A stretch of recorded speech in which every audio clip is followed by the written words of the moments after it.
एक कहानी ऐसी भी प्रवीण के साथ। योगेश की नई नई नौकरी थी। अच्छा हाइक लेकर उसने कंपनी ज्वाइन की थी। परफॉर्मेंस हमेशा की तरह अच्छा ही था। एक दिन जब शाम को योगेश चैम्बर में बैठकर काम ही कर रहा था, जब उसका मोबाइल बजा। फोन उठाते ही योगेश को एक आवाज ने खुशी खुशी बताया, सर कॉन्ग्रेचुलेशंस, आपने हमारी कंपनी की तरफ से 5 लाख रुपए की मेडिक्लेम पॉलिसी जीती है सर। 10 लोगों की लॉटरी में सर आपका भी नाम है। योगेश ने पूरी बात सुनी और फिर कहा, मुझे कोई पॉलिसी नहीं लेनी है आपसे, मैं बिजी हूं, आप बाद में फोन कीजिएगा। इतना कह के योगेश फोन काटने ही वाला था कि उधर से आती एक आवाज ने कहा, अरे सर इसके लिए आपको एक भी पैसा खर्चा नहीं करना पड़ेगा सर, हमारी कंपनी की तरफ से आपको फ्री में दिया जा रहा है सर। योगेश खुद भी मेडिकल इंश्योरेंस लाइन में ही काम करता था।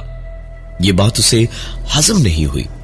उसने जरा गुस्से से कहा, मैं खुद भी मेडिक्लेम पॉलिसीज ही बेचता हूं। आप मुझे बता रहे हैं कि मैंने फ्री में, बिना किसी खरीदारी, बिना जान पहचान, ऐसे ही कहीं से कुछ ऐसा वैसा नहीं, पूरे 5 लाख की पॉलिसी जीत ली है। मैं क्या आपको बेवकूफ लगता हूं? उस आदमी ने अब जरा गहरी आवाज में कहा, मतलब आप कहना चाह रहे हैं कि आपको मेडिक्लेम नहीं चाहिए, मतलब आपको अपनी ही भलाई नहीं चाहिए? योगेश ने चिढ़ते हुए कहा, हाँ नहीं चाहिए मुझे मेरी भलाई बाप, अब फोन रख और मुझे काम करने दे, वरना मैं तेरी नौकरी ऐसे खाऊंगा कि पूरे इंश्योरेंस इंडस्ट्री में कोई तुझे काम नहीं देगा। अब फोन रख, समझा? उस आदमी ने एक सर्द सी हंसी हंस दी और बिना आगे कुछ कहे ही फोन काट दिया। योगेश ने मन ही मन अपने आप से कहा कि 10 साल वो इंडस्ट्री में है और आज कोई उसे बेवकूफ बनाने की कोशिश कर रहा है। अपने काम में योगेश वापस डूब गया जब उसके फोन पर एक एसएमएस आया। मैसेज चेक किया तो योगेश की आंखें गुस्से में लाल होती चली गई, क्योंकि मैसेज में साफ साफ लिखा था, प्रिय ग्राहक, मुबारक हो, 5 लाख रुपए का मेडिकल इंश्योरेंस फ्री में जीता है आपने। योगेश ने तुरंत मैसेज डिलीट कर दिया और अपने काम में बिजी होने लगा। और काम करते ही उसके सामने एक नए ईमेल का अलर्ट आया। ईमेल खोलकर देखा तो उसमें भी वही कहानी, प्रिय ग्राहक, मुबारक हो, 5 लाख रुपए का मेडिकल इंश्योरेंस फ्री में जीता है आपने। योगेश ने गुस्से में ये ईमेल भी डिलीट कर दिया और अपने काम में लग गया। जब सिक्योरिटी ने केबिन के दरवाजे पर नॉक किया और अंदर आने का इशारा पाकर सिक्योरिटी ने आकर एक लेटर योगेश के सामने रख दिया। उसके बाहर जाने तक योगेश लेटर की पैकिंग खोल चुका था और लेटर बाहर निकालकर पढ़ते ही योगेश ने देखा कि उसके सामने एक सर्टिफिकेट था जिसमें लिखा था कि योगेश ने फ्री में, बिना किसी पैसे के, मेडिक्लेम पॉलिसी जीती है, पूरे 5 लाख रुपए की। योगेश ने गुस्से में लेटर को फाड़कर उसके टुकड़े टुकड़े कर डाले और वापस अपने काम में लग गया।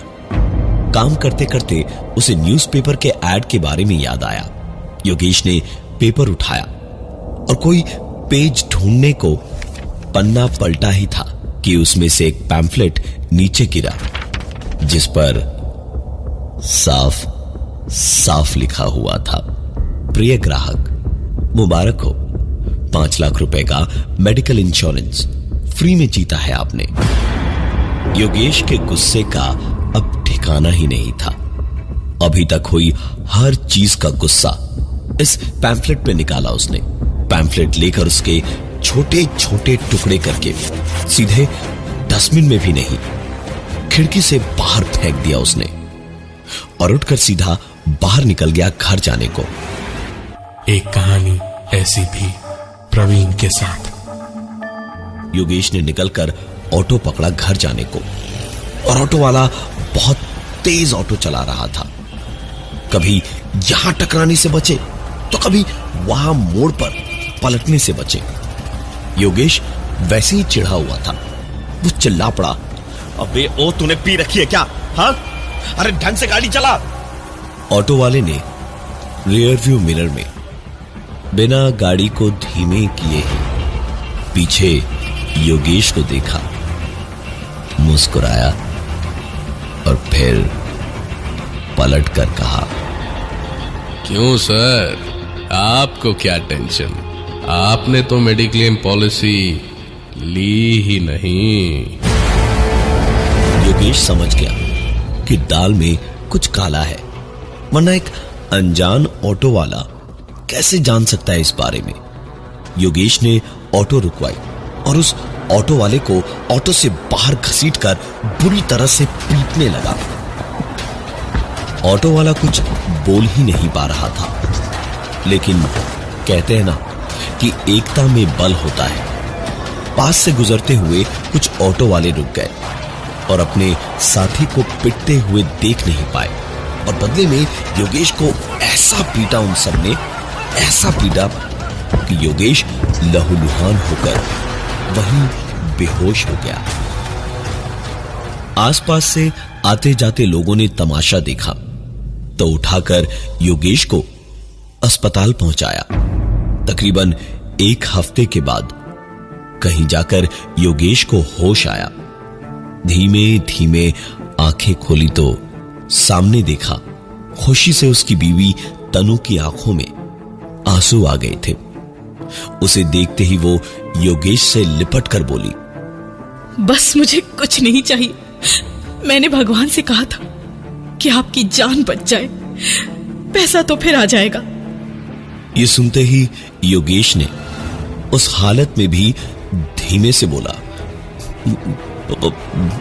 पैसे? किस बात के?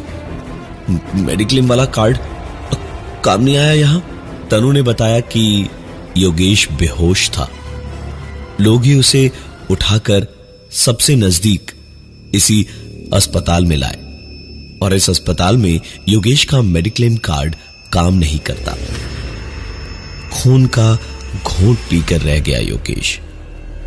फालतू में इतना खर्चा सुनकर थोड़ा खिसियाया जरूर, लेकिन शुक्र भी थी कि जान बच गई, वरना जैसी मार उसे पड़ी थी, वक्त पे हॉस्पिटल ना पहुंचता तो जान बचनी मुश्किल थी। खैर, योगेश कुछ ही दिनों में हॉस्पिटल से डिस्चार्ज हुआ। तबीयत उसकी काफी बेहतर हो चुकी थी, लेकिन अभी भी काफी दिक्कतें थी चलने फिरने में। घर आकर ज्यादातर वक्त लेटे लेटे ही बीत रहा था योगेश का। तनु ही सब कुछ अच्छे से संभाल रही थी। घर पर एक दिन दोपहर के वक्त खाने के बाद दवा खाकर योगेश जब आराम कर रहा था, तब दरवाजे की घंटी बजी। तनु ने दरवाजा खोला तो बाहर से आती आवाजों से साफ समझ आया कि किसी ने कुछ भेजा है। योगेश उठ के बैठा तो तनु तब तक कमरे में आकर एक बड़ा सा गुलदस्ता लेकर आई और मुस्कुराकर योगेश को देखती हुई उसके पास टेबल पर गुलदस्ता रखकर वापस काम करने किचन में चली गई। योगेश की नजर उस कार्ड पर पड़ी जो गुलदस्ते पर चिपका हुआ था। उसने कार्ड उठाया तो देखा उस पर लिखा था कि मैं तुम्हारे साथ हूं, तुम्हारी मौत आने तक। योगेश को इसे पढ़ते ही कुछ शक हुआ। वो तुरंत लंगड़ाते लंगड़ाते दौड़कर दरवाजे तक गया और घर का दरवाजा खोलते ही उसने सामने जो देखा, उसे देखकर उसके रोंगटे खड़े हो गए। एक कहानी ऐसी भी प्रवीण के साथ।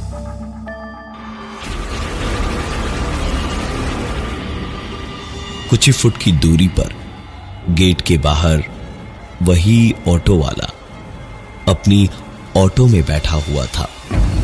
और दरवाजे पर खड़े योगेश को देखता हुआ मुस्कुरा रहा था। और जैसे ही उसे योगेश का चेहरा देखकर तसल्ली हो गई कि योगेश के दिल में अब खौफ बैठ गया है, तो योगेश को मुस्कुरा कर देखते देखते ही उसने ऑटो स्टार्ट की और ऑटो आगे बढ़ाकर देखते ही देखते बड़े आराम से वहां से चला गया।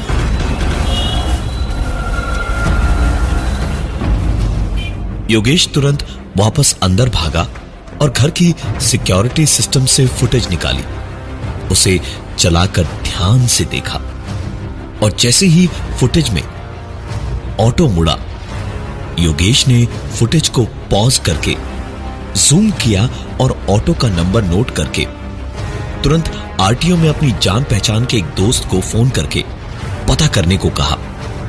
कुछ ही देर के बाद उसके दोस्त का फोन आया।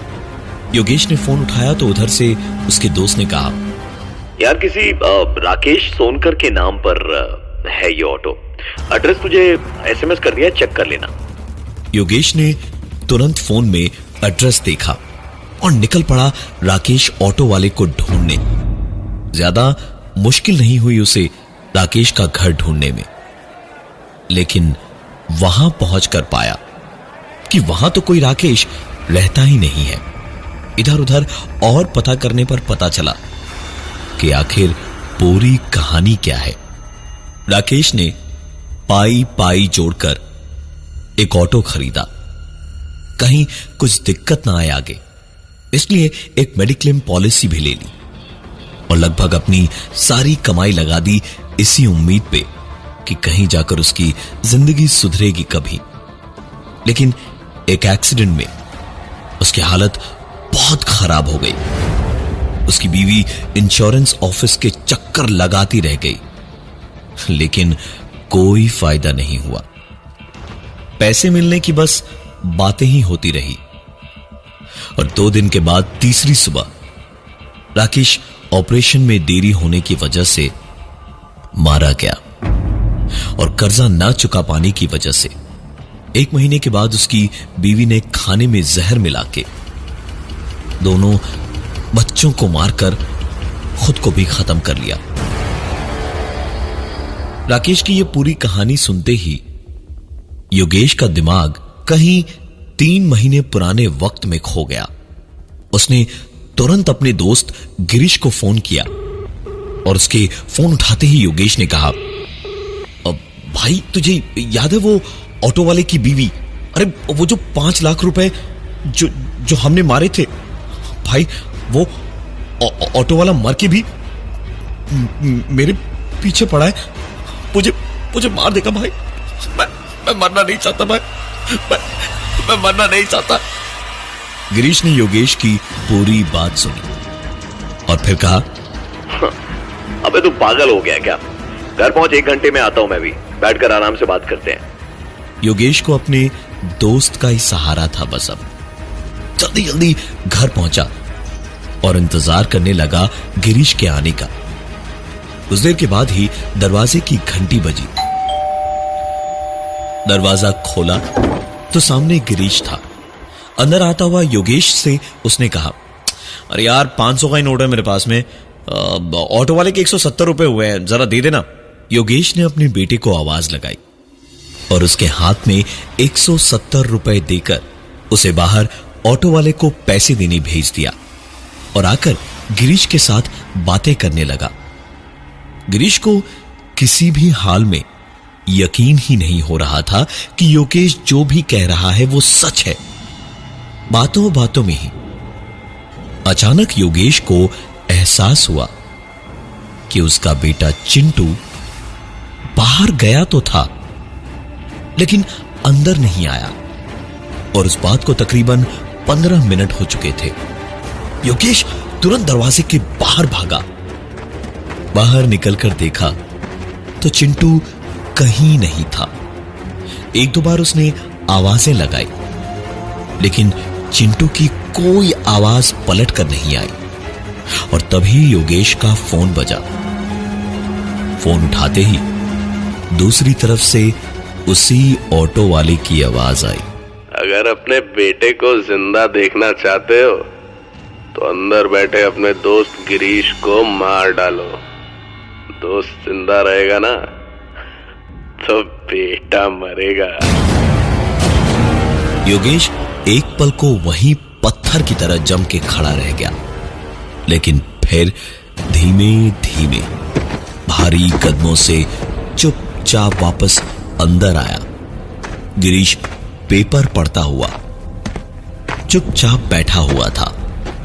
योगेश टहलता हुआ गिरीश के पीछे जाकर खड़ा हुआ और हाथ में सामने पड़ी एक तार उठाई।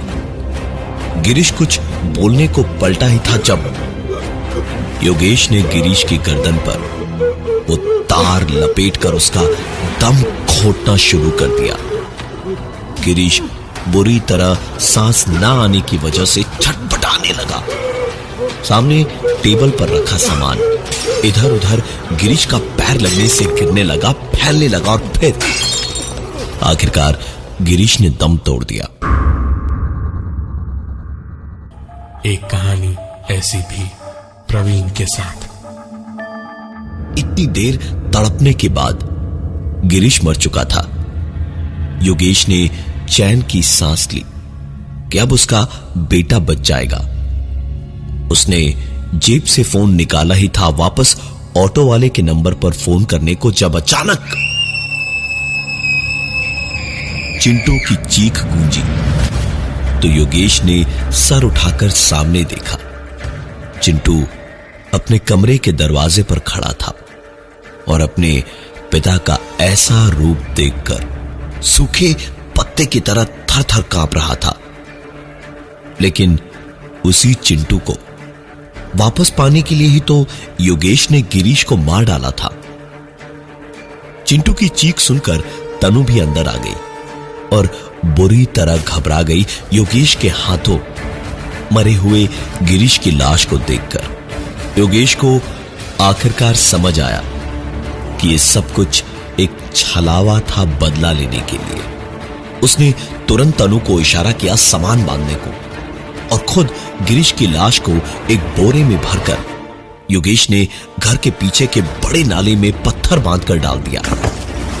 उसके वापस आते आते तनु ने जरूरी कपड़े और कुछ सामान बांध लिए थे। ये होते ही तनु और चिंटू को लेकर योगेश घर को ताला मारकर निकला और सीधे टैक्सी पकड़कर निकल गया स्टेशन की ओर। स्टेशन जाते जाते रास्ते में ही एक फोन आया तो योगेश ने देखा उसके ऑफिस के दोस्त का फोन था, जिसने फोन उठाते ही कहा, भाई तेरे इलाज पर जो जो खर्चा हुआ था ना, उस पूरे अमाउंट का मैंने नकली बिल बनवाकर जमा करवा दिए हैं। चेक भी अकाउंट में लगवा दिया है और आज किसी भी वक्त वो अमाउंट क्रेडिट हो जाएगी तेरे अकाउंट में।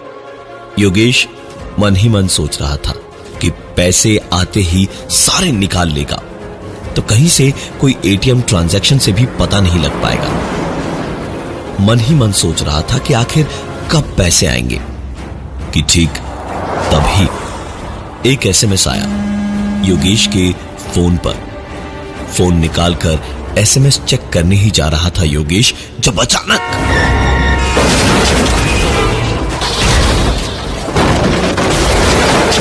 योगेश की टैक्सी और एक ट्रक में जबरदस्त भिड़ंत हुई और योगेश की आंखों के सामने अंधेरा छाने लगा। सुकून एक बात का था योगेश को कि तनु और चिंटू सिर्फ बेहोश हुए थे, ज्यादा चोटें नहीं आई थी उन्हें। योगेश के फोन की टूटी हुई स्क्रीन पर एक मैसेज फ्लैश कर रहा था, congratulations, your account has been credited with 5 lakh rupees. आंखों के सामने मौत का यह अंधेरा पूरी तरह छाने से पहले योगेश ने यह मैसेज देख लिया था।